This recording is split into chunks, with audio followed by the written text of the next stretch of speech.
आदाब, नमस्कार। आप सभी का बहुत बहुत स्वागत है न्यूज़ 18 इंडिया पर। इस वक्त मैं रुबिका लियाकत आपके सामने हूँ, आपसे मुखातिब हूँ। आने के पीछे की वजह यह है कि देश का सबसे बड़ा चुनाव, सबसे बड़ा पर्व जिसे कहते हैं लोकतंत्र का, अब अपने आखिरी पड़ाव पर है।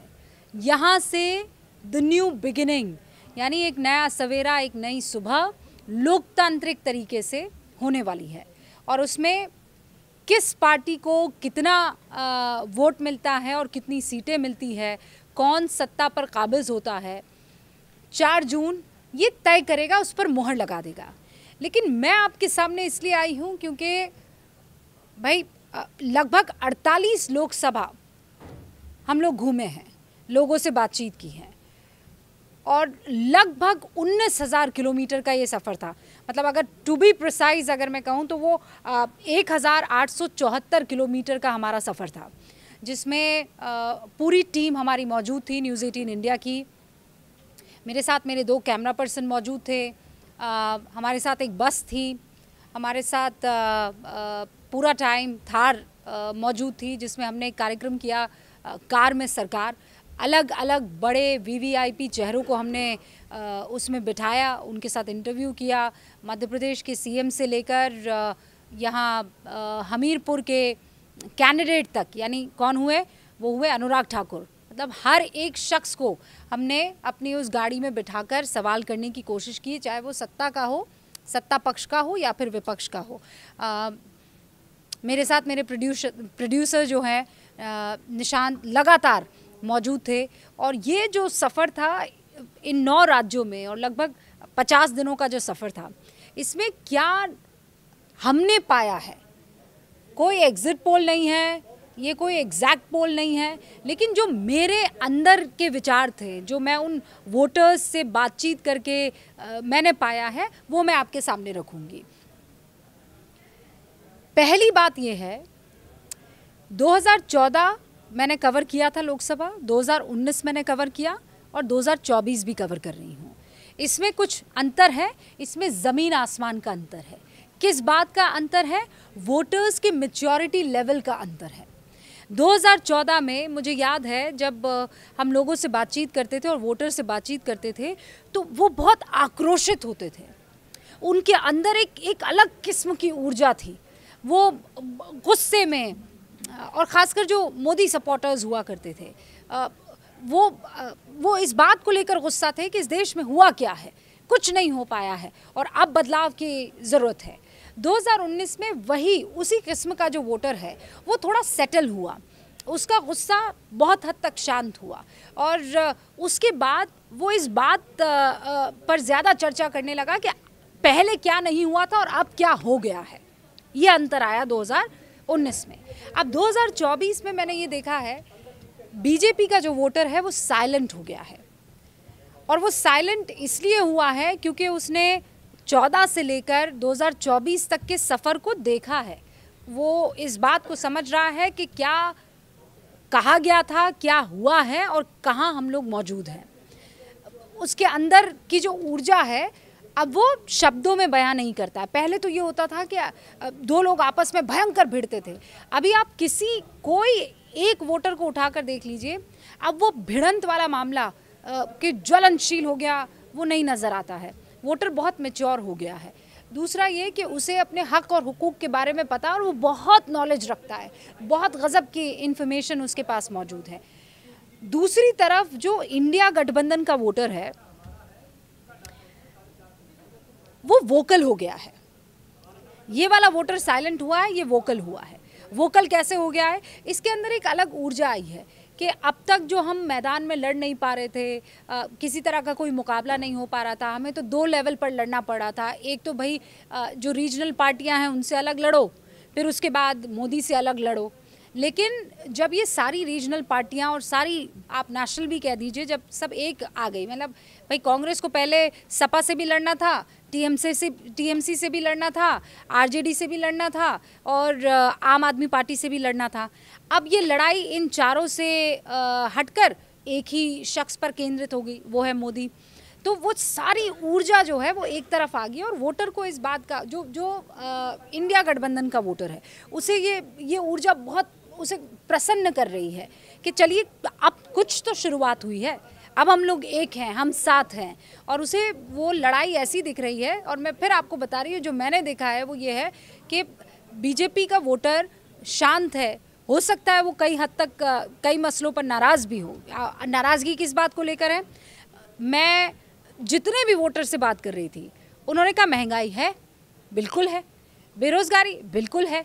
तो भाई जो वोटर इंडिया गठबंधन का है उसने भी बेरोज़गारी और महंगाई का जिक्र किया, जो बीजेपी का वोटर है वो भी महंगाई और बेरोज़गारी का जिक्र कर रहा था। अंतर क्या था? ये इंडिया गठबंधन का वोटर ये कह रहा था कि महंगाई और बेरोज़गारी अब तो ख़त्म है मामला, अब नहीं मोदी आने को है। यहाँ जो बीजेपी का वोटर था और जो आम जनता थी, इनफैक्ट आम जनता आप दोनों को ले लीजिए, अपने अपने उनके पसंद है, आइडियोलॉजी है, लेकिन ये क्या कहता था कि हाँ बेरोज़गारी है, हाँ महंगाई है, लेकिन इसको दूर कौन करेगा? इसमें विश्वास अनडाउटेडली मोदी पर लोगों ने जताया है कि ये वही आदमी है जिसने 370 दूर किया, ये वही आदमी है, मतलब बाकी सब तो सिर्फ सोचा करते थे, ये वही आदमी है जिसने ट्रिपल तलाक ख़त्म किया, ये वही आदमी है जिसने हमारे पासपोर्ट की जो हैसियत है उसको बढ़ा दिया है। तो कुल मिलाकर जो भरोसा है वो भरोसा आज की तारीख में भी किस पर कायम नज़र आ रहा है? ये नरेंद्र मोदी पर कायम नज़र आ रहा है। बाकी एमपीज़ की अगर आप बात करें, एमपीज़ को लेकर बहुत नाराज़गी है। कई इलाकों में मैं गई और वहाँ पर जो मौजूदा सांसद हैं और वो भारतीय जनता पार्टी के हैं, उनको लेकर बहुत रोष था लोगों में। अगर प्रधानमंत्री नरेंद्र मोदी का चेहरा नहीं होता तो ये चुनाव मान लीजिए इतना आसान बीजेपी के लिए नहीं होता। और ये आप मुझसे लिख कर ले लीजिए, मोदी के नाम ने, मोदी के काम ने, मोदी के चेहरे ने बहुत से सांसदों को बचा दिया। वो जो जीत का मार्जिन कभी 6-6 लाख वोटों का हुआ करता था, वो जीत का मार्जिन इस बार बहुत कम हो जाएगा।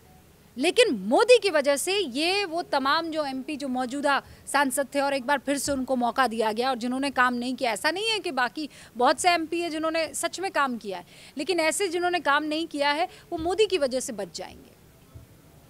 और ये सच्चाई है, ये जनता के बीच में जाकर मैंने महसूस की है।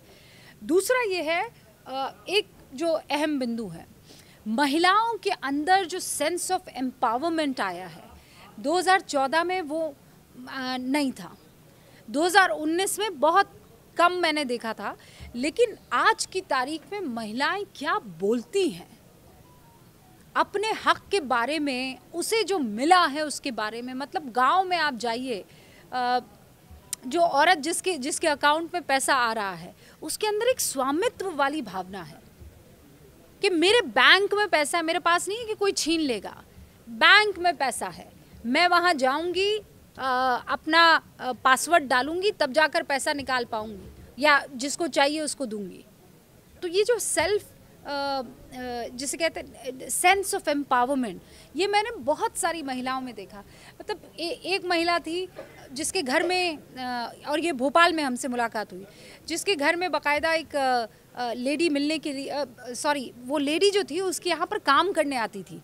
वो काम करने वाली औरत के बैंक अकाउंट में जो पैसा आता था उसको लेकर ये महिला, उसे सेंस ऑफ एम्पावरमेंट हो रहा था कि देखिए महिलाएं अब जो है बड़ा अपने आप को खुद मुख्तार महसूस करती हैं।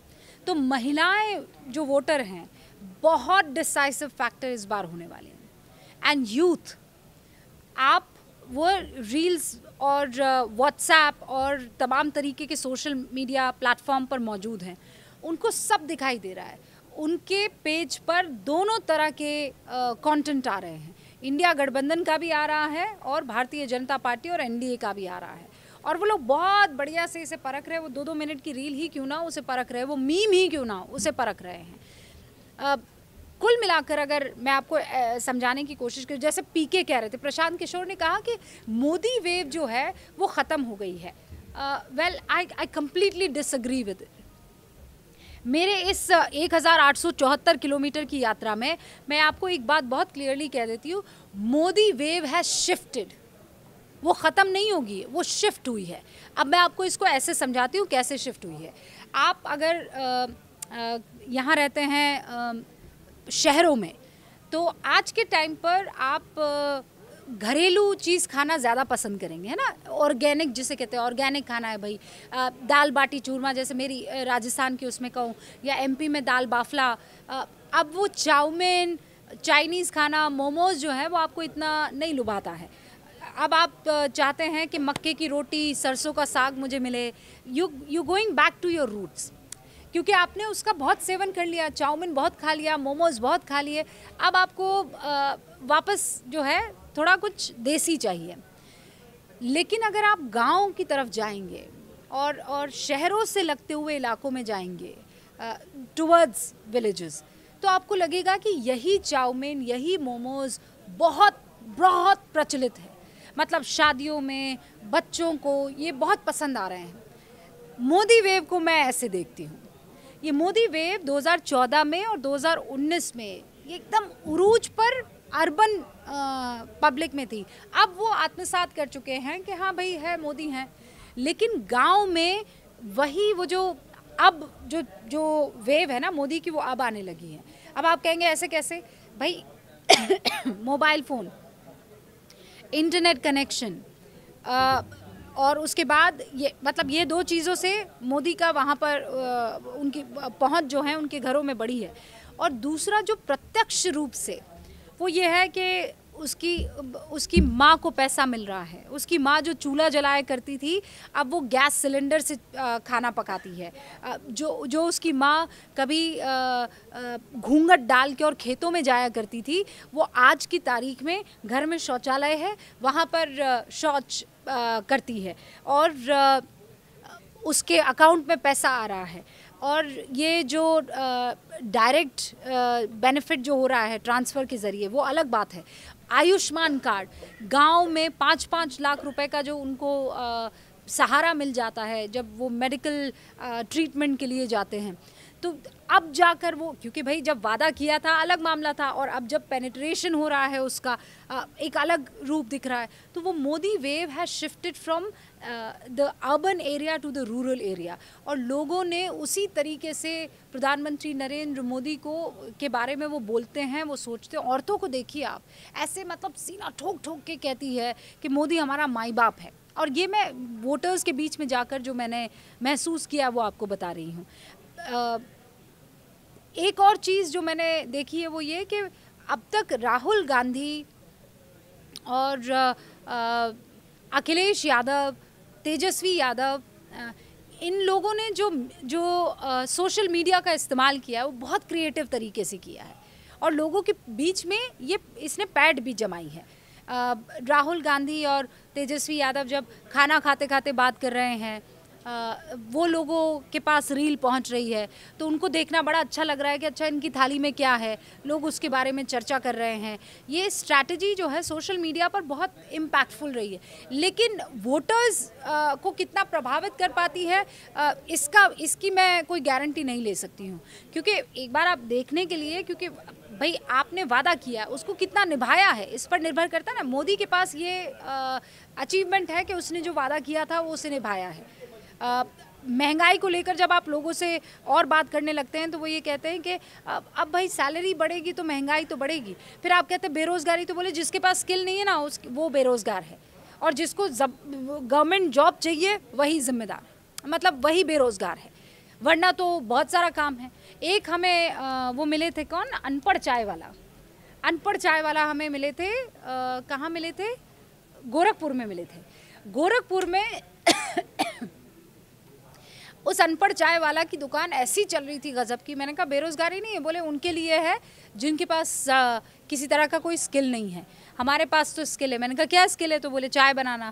बोले सब MBA चाय वाला है, कोई PhD चाय वाला है, कोई 10वीं पास चाय वाला है। मैं अनपढ़ हूँ लेकिन मैं चाय वाला हूँ, तो मैंने अनपढ़ चाय वाला, और उसके यहाँ पर गजब की भीड़ रहती है। तो लोग इस बात को बहुत वोकल है, इस बारे में बात कर रहे हैं। एक और चीज़ जो इस टोटल चुनावी यात्रा के दौरान मुझे महसूस हुई है, वो ये है कि वोटर अपने मन में कुछ रखता नहीं है। जो कहते हैं ना, कह रहे हैं वोटर बहुत अलग किस्म की चीज़ है, वो आपको कहता कुछ और है, होता कुछ और है। ऐसा नहीं है। आप जब उससे सही तरीके के सवाल पूछे, मतलब आपने पहला सवाल पूछ लिया, हाँ भाई क्या चल रहा है, मुद्दा क्या है, आप देश के किसी कोने में चले जाइए, मुद्दा वो यही बोलेगा, बेरोज़गारी है, महंगाई है, सुरक्षा है और बिजली, पानी, सड़क है। यही मुद्दे रहते हैं। वो सालों से यही मुद्दे चले आ रहे हैं और रहते हैं। लेकिन आप उससे आगे बढ़कर उनसे बात कीजिए तो वो बताते हैं, और उस बात में इस बात का एहसास हो जाता है कि ये किस तरफ का वोटर है, ये किसे वोट करेगा। ऐसे लोग भी मुझे मिले जिन्होंने कहा कि भाई 2014 में हमने बीजेपी को वोट किया था, 2019 में भी हमने वोट किया है, लेकिन इस बार हम नहीं करने वाले हैं, अब हमें कुछ नया चाहिए। ऐसे भी वोटर हमको मिले। लेकिन अगर इसे एक लाइन में मैं समेटना चाहूँ कि इस बार के चुनाव कैसे हैं, तो इस बार के चुनाव ऐसे हैं कि 3 कैरेक्टर हैं। एक है बाप, एक है माँ और एक है बच्चा। ठीक है, तो और ये हिंदुस्तानी माँ बाप और बच्चे की कहानी है। तो अक्सर आपने देखा होगा कि जो बच्चा होता है उसे माँ कहती है कि आने दे तेरे बाप को, मैं बताती हूँ। तो ये जो बाप है वो चुनाव है, ये माँ जो है वो जनता है, और ये बच्चा जो है वो बीजेपी है। ये पूरा सार है मेरा लगभग 49 लोकसभा क्षेत्रों में घूमने का, लगभग 50 दिन ज़मीन पर बिताने का। ये सार है, और इस सार को आप भी मान लीजिए कि बाप है चुनाव, माँ है वोटर, और बच्चा है बीजेपी। माँ बच्चे को कह रही है आने दे तेरे बाप को बताती हूँ मैं, आज पापा को आने दे, मैं सब का सब जो है तुम्हारी हैंकड़ी निकाल दूंगी। और जैसे ही बाप दहलीज पर कदम रखता है, सबसे पहला काम माँ जो करती है वो अपने बच्चे को गोद में ले लेती है, या फिर अब तक जो उसे डरा रही थी वो सब कुछ भुला के एक शील्ड उसके लिए तैयार कर लेती है। यही इस पूरे लोकसभा चुनाव का सार है। अगर मुझसे आप पूछेंगे तो मैं आपको इस एक लाइन में यही समझाऊंगी। और दूसरा ये है कि एमपीज़ को लेकर नाराज़गी है, लेकिन पीएम मोदी से मोहब्बत में कोई कमी नहीं है। पिछली बार से बहुत बेहतर करेंगे इंडिया गठबंधन के ये तमाम साथी, लेकिन बीजेपी अपने पुराने रिकॉर्ड को बहुत आसानी से तोड़ती हुई मुझे नज़र आ रही है। ये मेरा आकलन है, और अब बाकी जो कुछ है वो 4 जून को बताएंगे। मेरी जो समझ है वोटर्स को लेकर वो मैंने आपके सामने रख ली है, माँ, बेटा और बाप। नमस्कार।